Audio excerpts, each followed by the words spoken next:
OK, pour la job, Mazda 3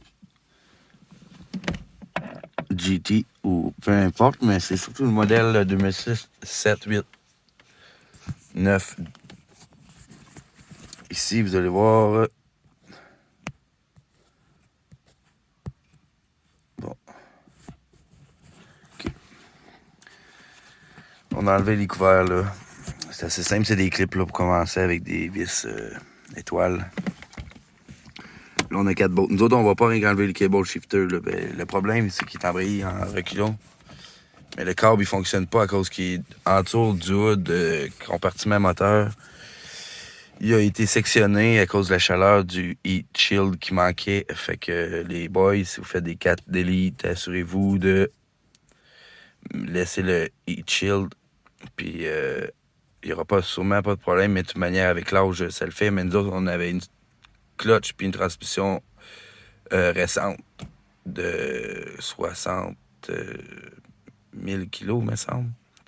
Fait que, tu sais, on va pas se le dire qu'on l'avait mis clutch 2, stage 2 de A à Z, sauf ça ici, qui est tout OEM d'origine. Là, c'est ça qui avait arrivé. Puis, là, le client m'avait appelé. Là, son symptôme, c'était qu'il était pris en 5e vitesse ou en 4e vitesse, peu importe. Automatiquement, j'ai pensé au mode de Mazda qui faisait que, pareil comme les transmissions automatiques, sauf que nous autres, on l'a changé. J'ai comme... Tu sais, le client me disait que la transmission était finie. Elle n'était pas finie. Ça aurait été impossible. Il aurait vraiment fallu quoi de grave, là, comme perdre de l'huile à côté, là, pour que la transmission brûle. Et encore. Fait que je suis venu ici, puis j'ai regardé ça vite fait. Puis là, c'est là que j'ai vu que... Tu sais, il n'y a rien. On pèserait sa clutch. Tu sais, rien. Regardez ça. Ça bouge pas à moitié, là. C'est comme free for all, là. Fait que on va faire le test, là. On va débrancher ça. J'ai tout le système au complet. Ça, c'est pas trouvable. Essayez pas de trouver ça Jobber ou peu importe, là. Vous trouverez pas ça, là. Les câbles, là. C'est assez... c'est OEM Mazda. Vous êtes obligé d'acheter ça chez Mazda. Si vous êtes très, très chanceux, vous êtes aimé à votre fournisseur de pièces, peut-être Carquest ou Napa, vous allez peut-être en trouver un s'il en reste. Mais c'est vraiment... perdez pas votre temps avec ça. Si ça presse, puis vous avez besoin de votre char, allez chercher directement chez le fabricant, chez Mazda. Ou, ouais, c'est pas mal ça. Directement au Mexique, qui vont la faire commander. La pièce est aux alentours de 800. Tu peux peut-être l'avoir à 600 $, mais c'est entre 6 à 800, là.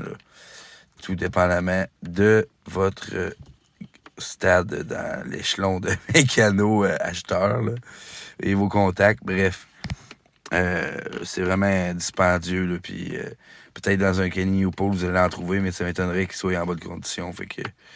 ou qu'il soit justement disponible déjà sur le véhicule. Mais c'est une job de 5 heures, là, juste l'enlever, puis c'est ça. C'est pour pas casser rien de tout ce qui est plastique, les barres, là, puis surtout la boîte dans le fond là, qu'il y a de par en dessous. C'est une... regardez, je vous confirme tout de suite, là. C'est pas 11, c'est pas 12, puis c'est pas 10.